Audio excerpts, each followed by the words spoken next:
Imagine a company that rises from relative obscurity to challenging industry giants, with a story so bold it electrifies the business world. Picture the Tesla of Southeast Asia. Vast ambitions, billions invested, promises of a green future, and now, whispers of trouble echoing from showrooms in North America to boardrooms in Hanoi. This is the story of VinFast, Vietnam's would-be automotive titan. In just a few years, it catapulted from a local newcomer to a global headline maker, vowing to redefine electric mobility and disrupt legacy manufacturers, only to face harsh questions about its survival, strategy, and the real appetite for its cars. Today, we're peeling back the curtain. What went wrong with VinFast's global blitz, and can it pull itself back from the brink? Let's rewind. In 2017, Vingroup, Vietnam's largest conglomerate known for real estate and consumer goods, launched VinFast. Its aim, nothing less than to build a world-class carmaker from scratch and in record time. The scope was breathtaking. VinFast didn't just import foreign designs or assemble autos from kits. Instead, it poured billions into a sprawling plant in Haiphong, recruited top engineers from General Motors and BMW, and declared loudly that Vietnam could rival Japan, Germany, and Detroit on the world stage. By 2021, as the global auto industry shifted rapidly toward electric vehicles, EVs, VinFast made another audacious move. It pivoted entirely to EV production, gambling that the world's hunger for clean cars would skyrocket. "We want to be a global smart electric vehicle company," VinFast's CEO proclaimed at launch events from Los Angeles to Paris. To many, it seemed like a classic underdog play, one that played perfectly with the times. The world craved more EV models.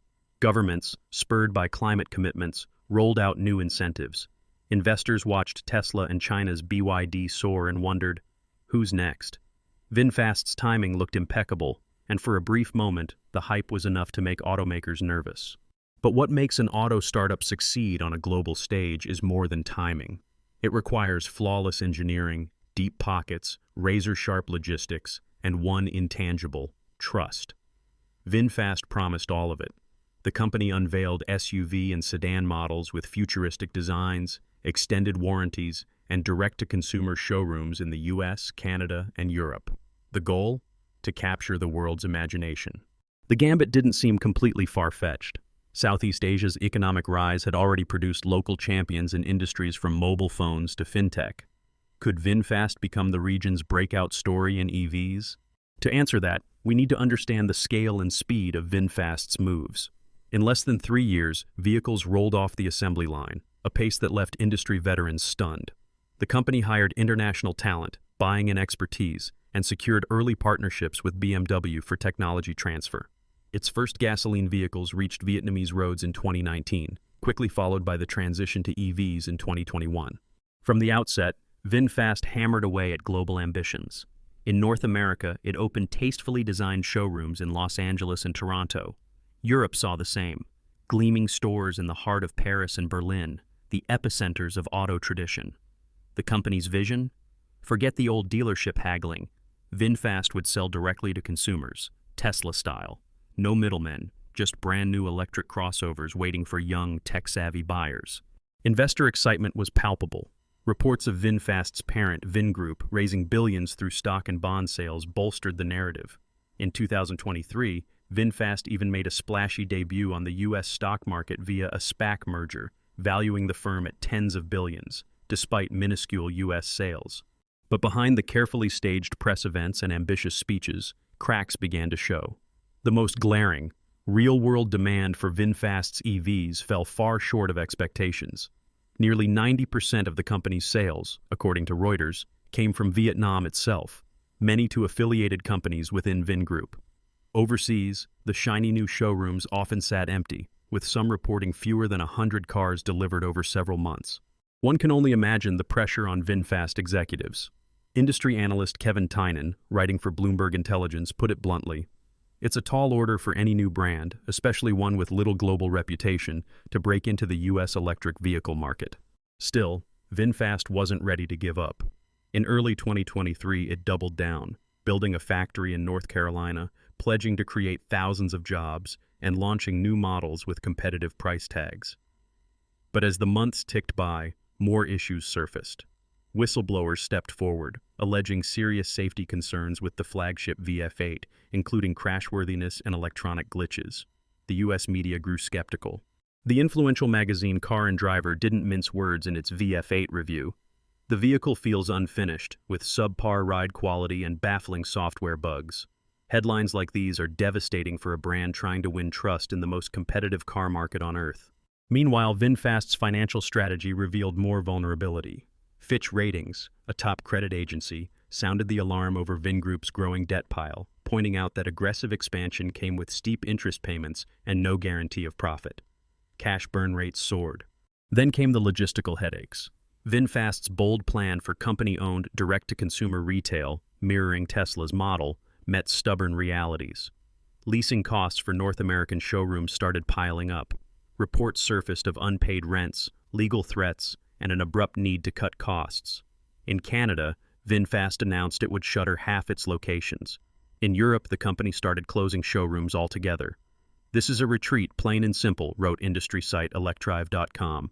The pivot was swift. Abandoning the vision of total control, VinFast chose to embrace the age-old franchise model, seeking established dealers to take over sales and service. In theory, this could allow VinFast to reach more customers at lower cost, but only if dealers were willing to risk blending their reputations with a shaky newcomer. Beneath it all, a deeper issue lingered. Was there organic demand for VinFast's cars, or was the company simply propping up sales through captive buyers and subsidies? Reuters' investigations suggest a troubling answer. The vast majority of VinFast's sales have been to other entities owned or affiliated with its parent company, Vingroup. That's a red flag for investors and consumers alike. And there was the matter of product quality. In the EV market, reputation is everything. Early adopters scrutinize every detail: fit and finish, software stability, driving range, crash test results. VinFast's vehicles, according to multiple U.S. reviewers, lag well behind in these metrics, with buyers reporting reliability issues and frustrating experiences. As one industry expert told the Financial Times, "You only get one chance to make a first impression in this industry." Perhaps the greatest irony? VinFast's all-in bet on EVs came just as global demand was hitting speed bumps. While sales of electric vehicles remain strong, growth rates have slowed, and major Western and Asian automakers are slashing prices, deepening competition. The timing, once perfect, now seemed fraught with risk. So, where does that leave VinFast today? Investors are nervous. Experts are openly skeptical. Dealer interest is tepid. The shift away from direct sales is seen as a retreat, not a sign of confidence, and unresolved safety questions continue to cast a shadow over the product line. The company's survival now depends on a series of urgent, difficult questions. Will the franchise pivot save it, or simply slow its decline? Can VinFast fix its product quality fast enough to win over Western consumers? Will global EV demand recover in time to give this ambitious upstart a second chance? With billions already spent, debt rising, and the eyes of the world watching, VinFast stands at a crossroads. The next decisions it makes could determine the fate of Vietnam's first global automaker and offer a cautionary tale for every company dreaming of international disruption. But the most pressing question of all, as new challenges mount, is VinFast too late to turn things around? Or could one bold move finally flip the script for this electric dream? Stay tuned as we uncover what might decide its fate. But what does the road ahead really look like for VinFast, given all these mounting obstacles? Is there a path out of this downhill spiral, or are we witnessing the early stages of yet another high-profile flameout in the EV space? Let's peer into the future and consider what's truly at stake, not just for VinFast, but for the global EV industry. Imagine a year from now. VinFast has closed more of its flagship stores, ceding what was once prime retail real estate in North America and Europe. The move to franchising, a classic playbook when capital runs thin, is in full swing. But will dealers even want to sign up? The answer is anything but clear. The franchise model could, on paper, offer VinFast a lifeline, distributing risk, cutting costs, and leveraging the expertise and local knowledge of established dealers. After all, it's worked for legacy automakers for decades.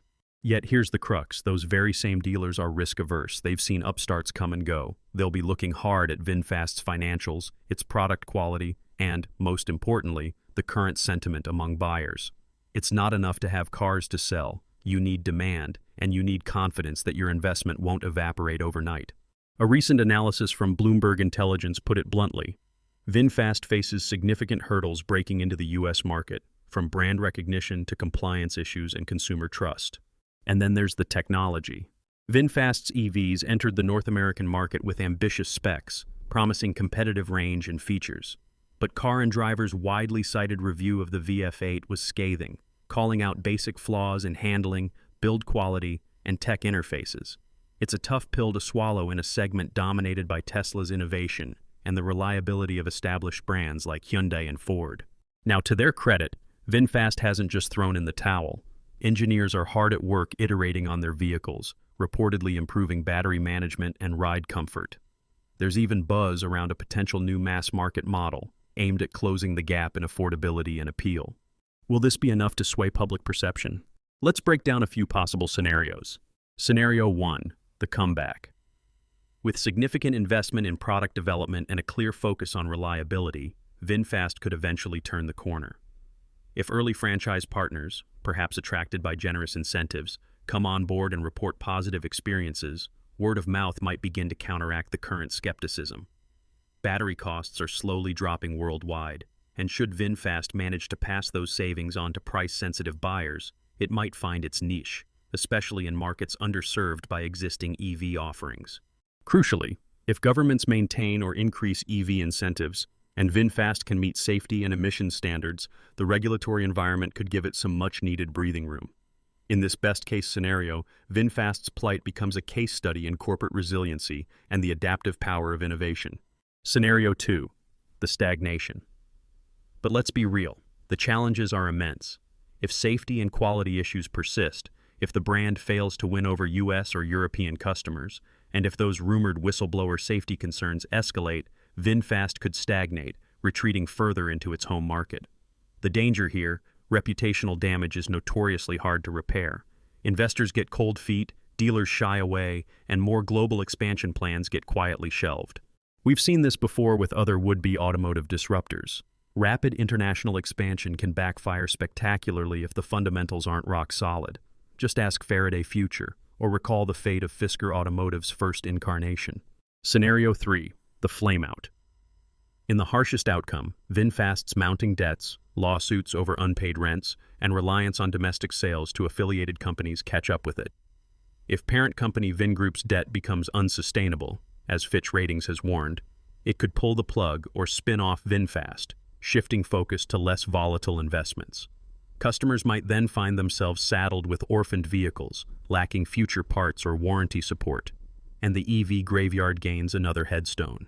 Of course, nobody at VinFast wants that, but ambition without execution is a recipe for disaster. Let's zoom out. What does all this mean for you, the viewer? Whether you're an EV enthusiast, a potential car buyer, an investor, or just curious about how global business works, VinFast's saga is a masterclass in ambition, risk, and adaptation. First, if you're considering a new EV, especially from a newer market entrant, do your homework. Look past the shiny marketing. Seek out independent reviews, reliability reports, and hands-on feedback from actual owners. Early adopters take on more risk, and while there can be rewards, lower prices, unique features, remember that the durability of support matters. With VinFast's history of abrupt pivots, first direct sales, now franchising, even factory project delays, it pays to ask, will this company still be here in 5 years to honor your warranty? Second, for entrepreneurs or business leaders, VinFast's journey is a case study in strategic pivots. Rapid expansion looks great on PowerPoint slides, but resilience comes from building a strong foundation first. Flashy launches count for little if back-end logistics, finances, and trust aren't rock solid. The lesson? Nail the basics before you chase scale. And when you do need to pivot, be decisive but transparent. Your partners and customers will remember how you handled adversity, not just success. Third, for investors, VinFast and its parent company Vingroup are a reminder of the structural risks in emerging market giants. Lofty ambitions won't magically pay off debt or guarantee product-market fit, especially in highly regulated, capital-intensive industries like automobiles. Diversify, scrutinize the underlying financials, and beware of headline-driven hype. There's a broader angle, too. The EV revolution is reshaping not just transportation, but entire supply chains, labor markets, and national industrial strategies. Companies like VinFast are pushing boundaries, but also exposing how difficult this transition really is, especially for late entrants. The winners will be those who combine vision with relentless execution, customer focus, and transparency. And for the global EV market, VinFast's struggles could slow down the pace of innovation if investors become wary of risky newcomers. Or it could spark even tougher competition, driving established automakers to move faster and serve customers better. So, after all this, can VinFast's latest pivots, franchising, product improvements, tighter cost controls, rescue the brand? Here's the hard truth. Survival is possible, but the window is closing fast. The move to a franchise dealer model might stabilize the business domestically and abroad, but only if those dealers see enough upside to take the plunge.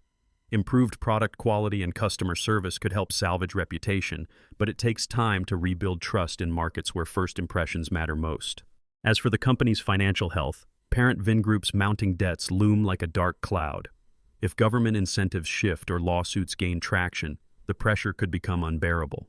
VinFast's future will depend not just on its engineering and sales teams, but on its ability to convince the world, and its own partners, that it's here for the long haul. But it's not all doom and gloom. If there's one thing the auto industry teaches us, it's that comebacks are never impossible, just exceedingly rare and hard-fought. Think of Nissan after its near collapse in the 1990s, or how Hyundai transformed its reputation from punchline to powerhouse over a decade. VinFast could join their ranks, but only if it can learn, adapt, and deliver on promises. And here's a secret most consumers never hear. The single biggest factor in a new automaker's survival isn't just product, it's the after-sales ecosystem. The unsung heroes are the dealer networks, service technicians, and parts supply chains. Without those, even the shiniest EV becomes a risky gamble. So if you're eyeing a VinFast or any newcomer, ask tough questions. Who's backing up this warranty? Where's my nearest service center? How quickly can I get parts?